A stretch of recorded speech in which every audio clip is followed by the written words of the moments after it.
함께 은혜 받으신 하나님의 말씀은 창세기 1장 26절부터 28절까지입니다. 우리 찾으셨으면 하나님의 말씀 함께 읽겠습니다. 시작.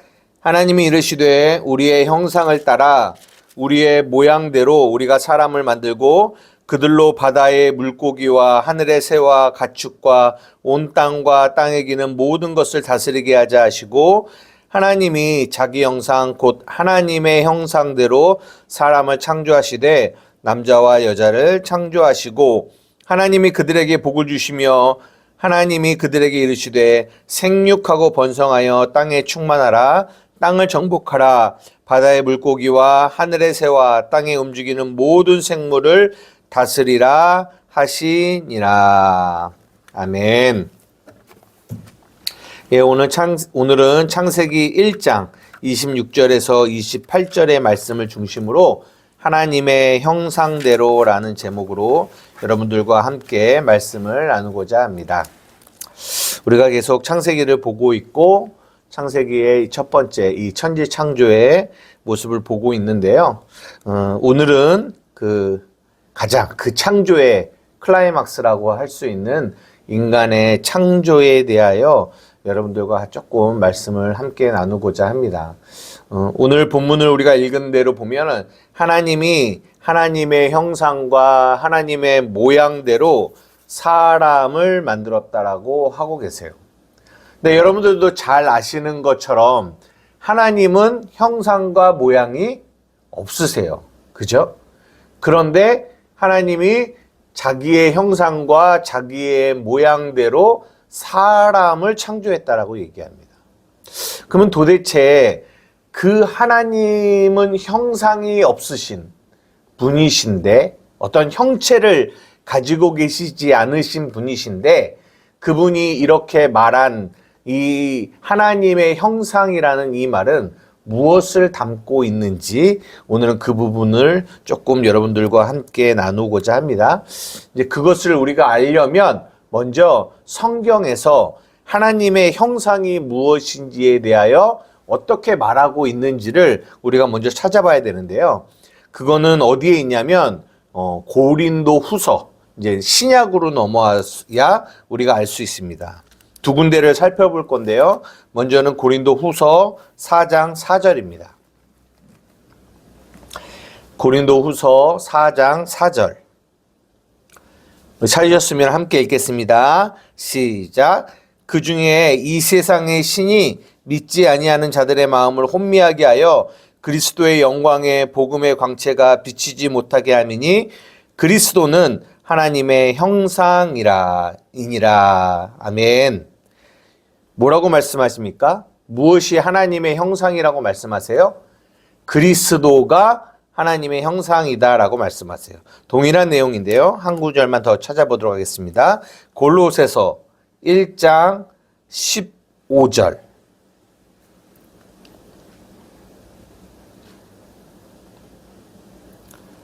13절부터 15절까지 한번 읽어볼게요.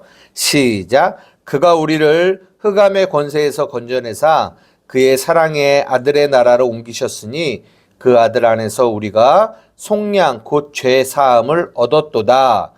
그는 보이지 아니하는 하나님의 형상이시오 모든 피조물보다 먼저 나신 이시니.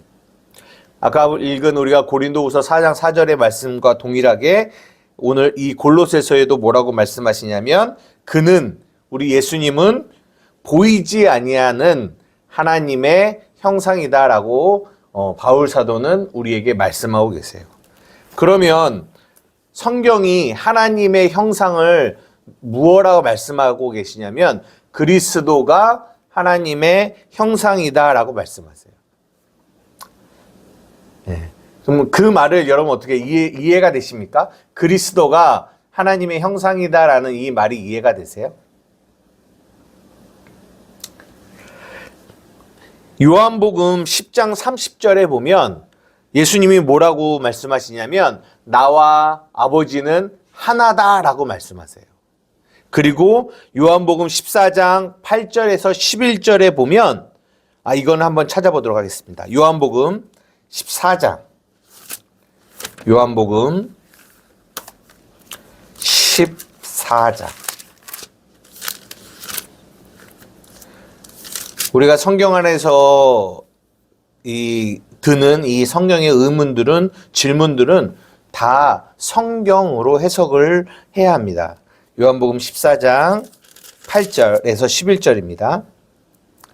우리 다 같이 읽어보겠습니다. 시작. 빌립이 이르되 주여 아버지를 우리에게 보여주옵소서 그리하면 족하겠나이다.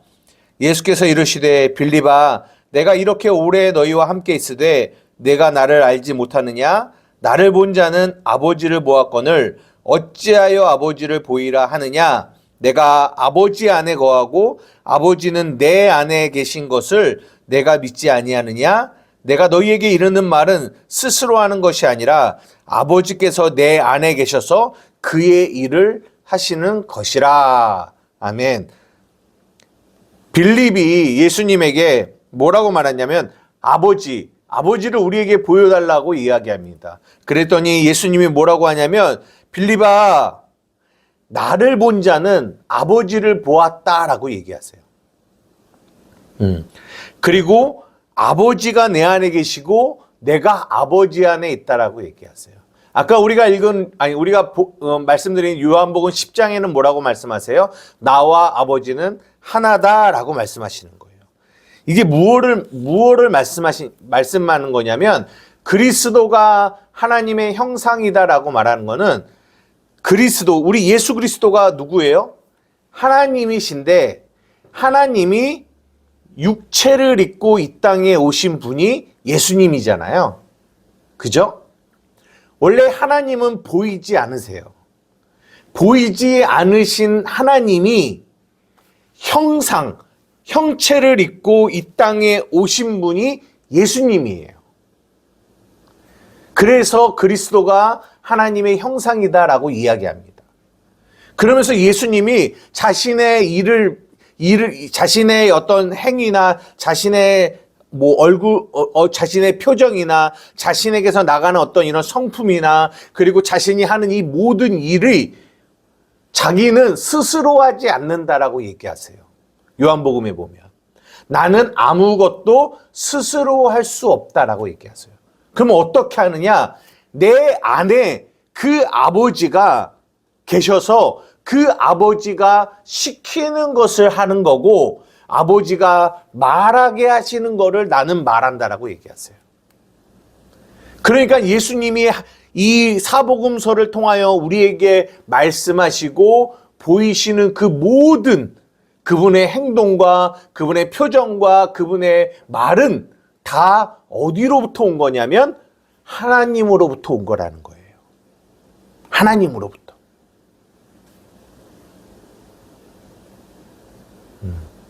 이해되십니까? 왜냐하면 하나님은 보이지 않으시는 분이시기 때문에 형체가 없으신 분이기 때문에 우리는 그 하나님을 알 수 없어요. 그 하나님의 형상을 알 수 없어요. 그런데 그 하나님의 성품과 그분의 인격, 그분의 영이 육체를 입고 오신 그분이 예수님이라는 거예요. 그래서 우리는 예수님을 보면서 하나님을 볼 수 있다라고 성경은 우리에게 말씀해 주시고 계시는 거예요. 그것이 하나님의 형상, 하나님의 모양이라는 거예요. 우리는 하나님이 하나님의 형상과 모양대로 사람을 창조하셨으니까 하나님도 눈이 있고 하나님도 코가 있으시고 하나님이 입이 있으신가? 이렇게 우리는 생각을 하는데 그렇지 않습니다. 하나님은 형체가 없으세요. 여기서 말하는 하나님의 형상, 하나님의 모양은 그분이 가지고 계시는 성품, 그분의 어떠함, 그것이 나타난다는 거예요. 그것을 가장 잘 나타내시는 분이 누구다? 하나님과 하나이신 예수 그리스도라는 거예요. 그런데 원래 하나님이 우리가 읽은 이 천지창조, 이 창세기에도 인간에게 그런 하나님의 형상과 모양, 다시 말해서 그 하나님의 어떠하심을, 하나님의 성품을 나타낼 수 있는 것을, 그 기능을 어디에 담아두셨냐면 우리 인간에게 주셨다라는 거예요. 인간에게. 그래서 우리 인간의 모습, 그 인간의 모습을 통해서, 그러니까 예를 들어서 예수님, 하나님이 사람을 창조하시고 사람에게 뭐라고 하셨어요? 생육하고 번성하고 충만하고 정복하고 다스리라고 말씀하셨잖아요. 그러니까 그들이 하는 그 일들, 생육하는 것에서 그들이 생육하는 것을 통해서 그들은 하나님의 어떠하심을 드러내는 거고, 그들이 번성하는 것을 통해서 하나님이 어떠하심이 나타나는 거고, 그들의 충만함을 통해서 하나님의 어떠하심이 드러나고, 그들이 정복하고 그들이 다스리는 그 모습을 통해서 뭐가 나타나냐면 하나님의 어떠하심을 나타내게끔 하나님은 인간 안에 하나님의 형상을 담아놓으셨다라는 거예요. 그러니까 죄가 들어오기 전까지 아담이 그 에덴 동산을 경작하고 에덴 동산을 가꾸고 그리고 거기에 있는 모든 동물들에게 다 이름을 지어주고 이런 모든 행동들을 통하여 그 아담의 모습을 통하여 와, 하나님이 이런 분이시구나. 하나님이 이런 분이시구나를 우리는 아담을 통하여 알 수 있었다라는 거죠. 인간은 그런 존재로 태어난 거예요. 그런 기능을 하나님을 드러내는, 하나님을 반사하는 그런 모습으로 인간이 창조되었다라는 거예요. 이것이 하나님이 하나님의 모양과 하나님의 형상대로 인간을 창조하셨다라는 이야기 안에 담겨 있는 내용입니다. 그런데 문제는 뭐냐? 그런데 문제는 우리가 잘 아는 것처럼 인간이 선악과를 먹음으로 죄가 인간 안에 들어와서 이 인간에 가지고 있는 이 기능, 하나님의 형상과 하나님의 모양을 이 땅 가운데 나타나고 반영하고 반사할 수 있는 이 기능이 상실되어진 거죠. 인간 안에 있는 죄로 말미암아. 그래서 인간이 그 뒤로부터는 여전히 생육, 번성, 충만, 정복, 다스림을 하는데 그들의 그 행위를 통해서 하나님이 드러나질 않는 거예요. 여러분 잘 보십시오. 인간이 자신을 생육, 번성, 충만하기 위하여 어떤 일을 지금 저지르고 있는지를 잘 보세요. 그들이 정복하고 다스리는 그 정복과 다스림을 통하여 정복당하는 그들을 향하여 어떤 일을 저지르고 있는지. 우리가 잘 아는 것처럼 어떤 역사를 살펴보면 뭐 십자군 전쟁 뭐 이런 것들을 뭐 봐서도 우리가 알 수 있어요. 이름은 하나님의 이름을 걸고 십자가를 걸고 나가지만 그들이 그 상대방들을 정복하고 다스리려고 하는 그 안에 얼마나 많은 잔인함과 얼마나 많은 죄악이 그 안에 담겨 있는 모습들을 보게 되지 않습니까? 그래서 이슬람들이 지금도 기독교를 싫어하는 거예요. 그 십자군 전쟁으로 통하여 수많은 이슬람들이 죽었거든요. 뭐냐? 타락한 인간이 더 이상 생육, 번성, 충만, 정복, 다스림을 통하여 하나님을 드러낼 수 없는 존재가 되었다는 거죠. 그런데 복음이 무엇이냐? 예수 그리스도가 이 땅에 오셔서 우리를 위하여 십자가에 죽으시고 부활하심으로 말미암아 우리가 그리스도 안에 새로운 피조물이 되었다는 거예요. 우리가 잘 아는 고린도후서 5장 17절. 그런즉 누구든지 그리스도 안에 있으면 새로운 피조물이라. 이전의 것이 지나갔으니 보라 새 것이 되었도다 라고 얘기해요. 새로운 피조물, 새 것이 되었다라는 거예요.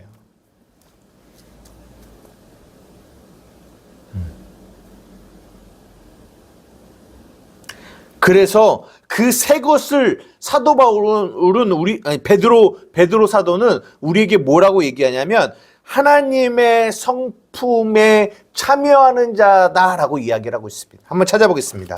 베드로후서 1장 4절이에요. 베드로후서 1장 4절.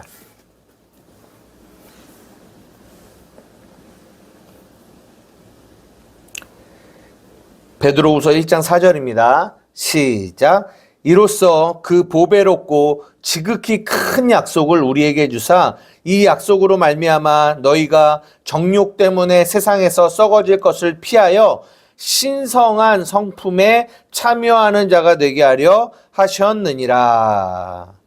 그러면서 이제 5절부터 그러므로 너희가 더욱 힘써 믿음의 덕, 덕의 지식, 지식의 절제, 절제의 인내, 인내의 경건, 경건의 형제의회, 형제의회의 사랑을 더하라 라고 얘기하고 있는 거예요. 그 신의 성품.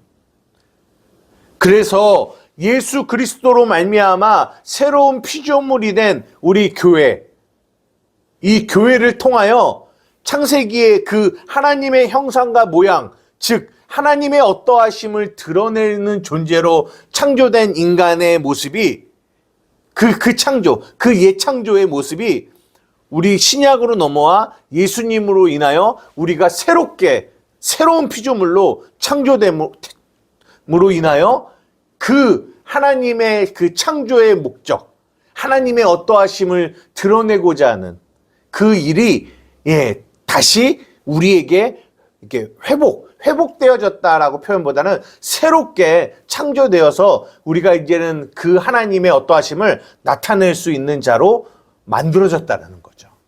누구 때문에요? 예수님 때문에. 예수님 때문에. 그 하나님의 성품의 가장 절정은 사랑에 있습니다. 사랑. 하나님의 사랑.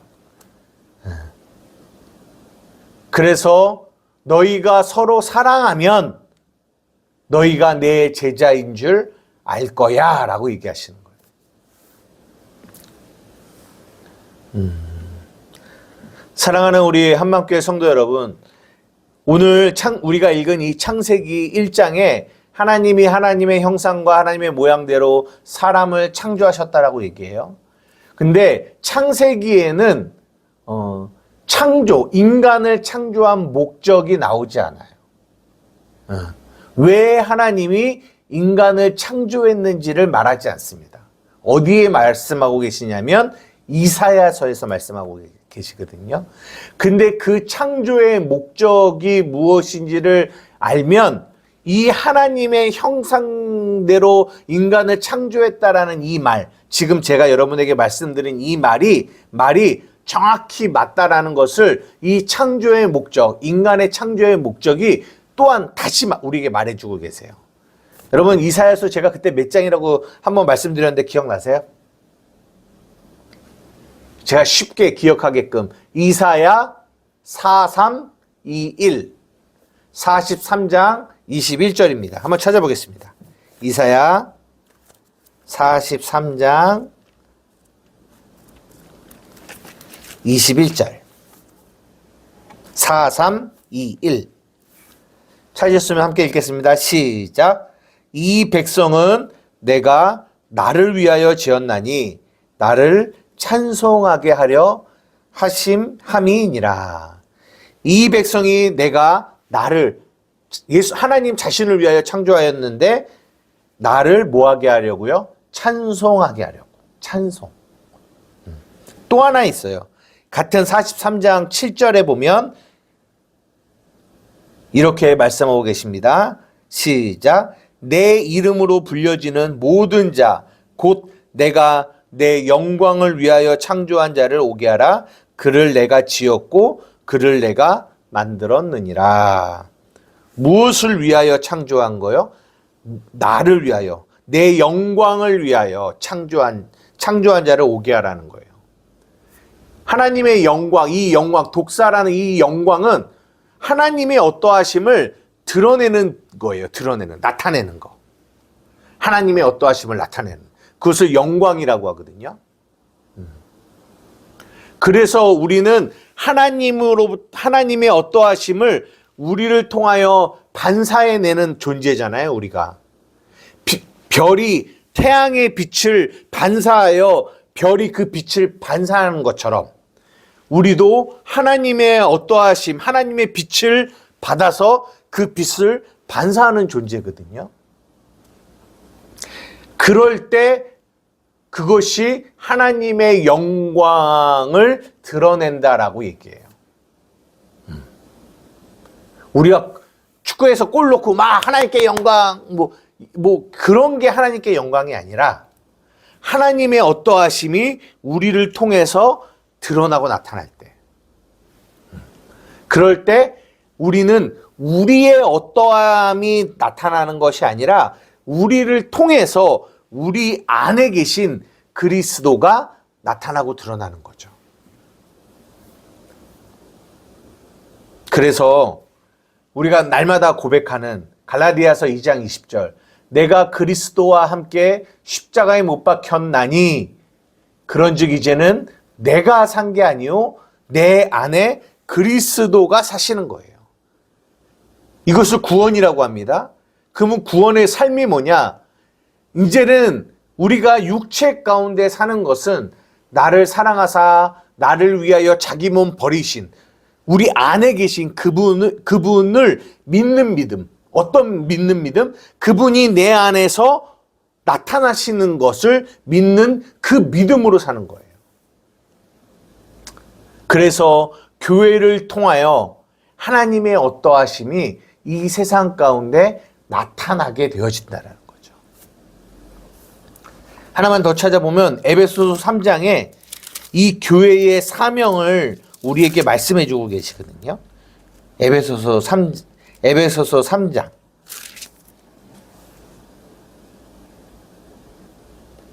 10절입니다.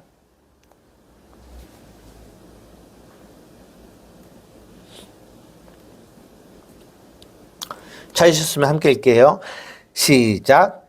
이는 이제 교회로 말미암아 하늘에 있는 통치자들과 권세들에게 하나님의 각종 지혜를 알게 하려 하심이니. 이게 무슨 말이냐면 하나님이 우리 교회로 말미암아 하늘에 있는 통치자들과 권세들에게 하나님의 각종 지혜를 알게 하려 한다.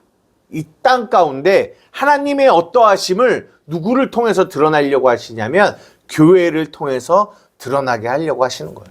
이것이 교회의 사명이에요. 교회의 사명. 이 말씀을 이제 마무리하려고 합니다.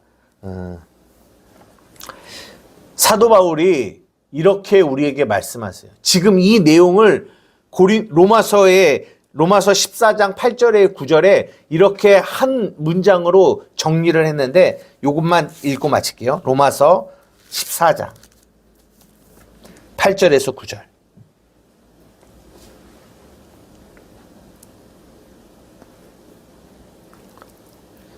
로마서 14장 8절에서 9절입니다.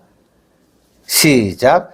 우리가 살아도 주를 위하여 살고 죽어도 주를 위하여 죽나니 그러므로 사나 죽으나 우리가 주의 것이로다. 이를 위하여 그리스도께서 죽었다가 다시 살아나셨으니 곧 죽은 자와 산 자의 주가 되려 하심이라. 아멘. 우리가 살아도 주를 위하여 살고 죽어도 주를 위하여 죽나니 그러므로 사나 죽으나 우리가 주님의 것입니다. 우리가 주님의 것이에요. 이것이 인간을 창조한 목적이에요. 하나님의 영광을 위하여 하나님을 찬양하게 하는 것.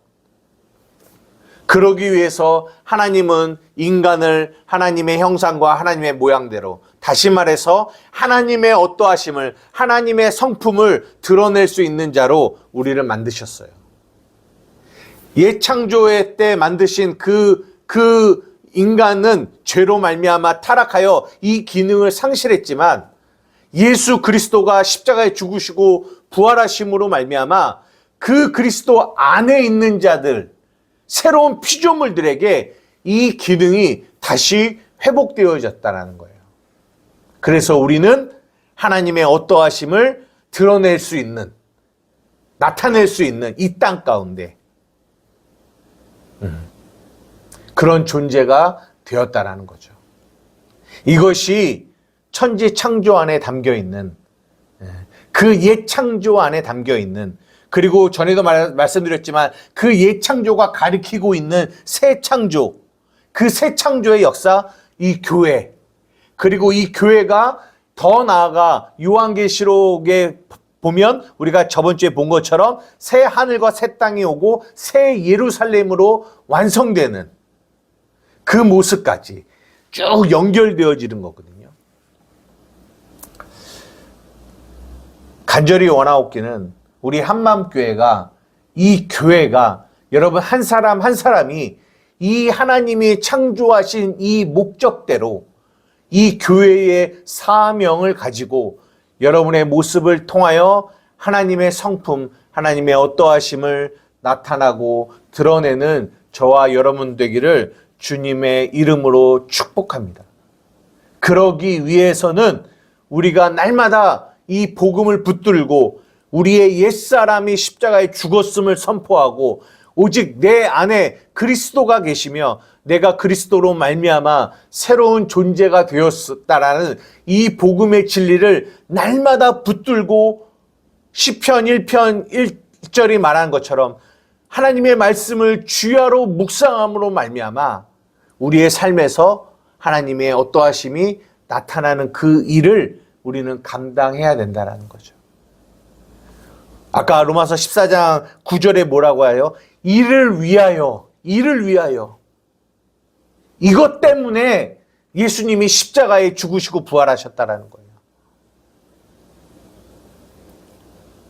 예수님이 십자가에 죽으시고 부활하신 그 이유는 우리가 교회되어 하나님의 어떠하심을 이 땅 가운데 드러내기를 원하시는 거죠. 그러나 너무나 안타까운 것은 이 땅 가운데 이 예수의 십자가의 은혜로 말미암아 구원받은 하나님의 자녀들이 이 사명을 잘 감당하지 못하고 있다는 거예요. 하나님의 어떠하심을 드러내야 되는데, 하나님의 하나님 되심을 드러내야 되는데 교회가 이 사명을 잘 감당하지 못하고 있어요. 우리가 입술로는 우리가 구원받았다라고 얘기하지만 여전히 나 자신을 위하여 생육 번성 충만하고 나 자신을 위하여 정복하고 다스리는 일을 하고 있다라는 거예요. 교회가 하나님을 드러내기보다는 사람을 드러내고 권력을 드러내고 자신의 세력을 드러내는데 더 많은 힘을 쓰고 있다라는 거예요. 교회가 교회되지 못하고 있다라는 거죠.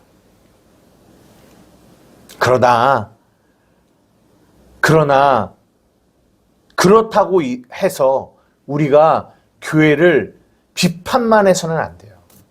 여기서 말하는 교회는 물론 건물 교회를 말하는 건 아닙니다. 우리가 보기에 교회가 희망이 없어 보이지만, 그러나 여러분 한 가지 확실한 건 뭔지 아십니까? 오직 교회만이 하나님을 드러낼 수 있는 존재라는 거예요. 오직 교회만이.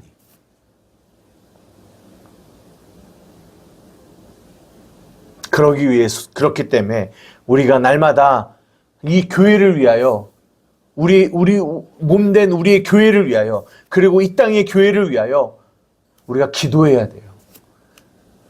우리 교회만 기도해야지, 우리 교회만 해야지. 아니요. 우리 교회만 교회가 아니라 우리 주위에 있는 모든 교회들이 하나님의 어떠하심을 드러내는 교회란 말이에요.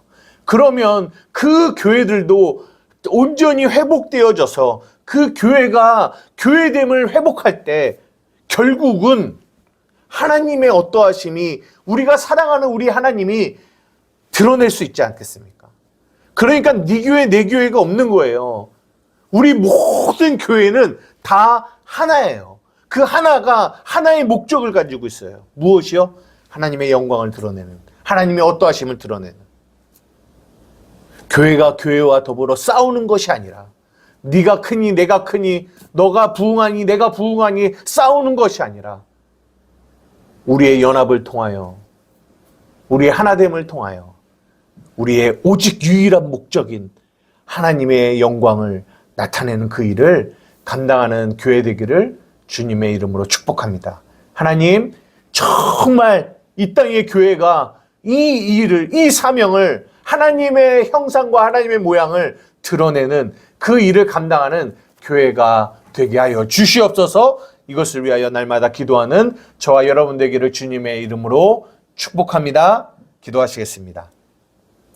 사랑과 은혜가 많으신 나의 아버지 하나님, 오늘 또 창세기에 사람을 창조하신 주님의 그 창조의 이야기를 통하여 하나님의 형상과 하나님의 모양대로 창조하신 인간, 그 인간을 창조하신 하나님의 목적과 그 뜻을 한번 살펴보았습니다. 하나님, 인간의 죄악으로 말미암아 타락하여 그 기능을 상실하였지만 예수 그리스도의 십자가의 죽으심과 부활이 우리를 새로운 존재로 창조하셨습니다. 하나님, 간절히 원하옵고 원하옵나니 그 새롭게 창조된 이 땅의 교회가 교회됨을 회복할 수 있도록, 그 교회됨을 나타내는 교회들이 되어질 수 있도록 하나님 도와주시옵소서. 주님의 은혜를 구합니다. 이 땅의 교회를, 이 땅의 교회 한 사람 한 사람을 주님 불쌍히 여겨주시고 말씀으로 진리로 회복시켜 주시옵소서. 감사하며 예수님의 이름으로 기도 드리옵나이다. 아멘.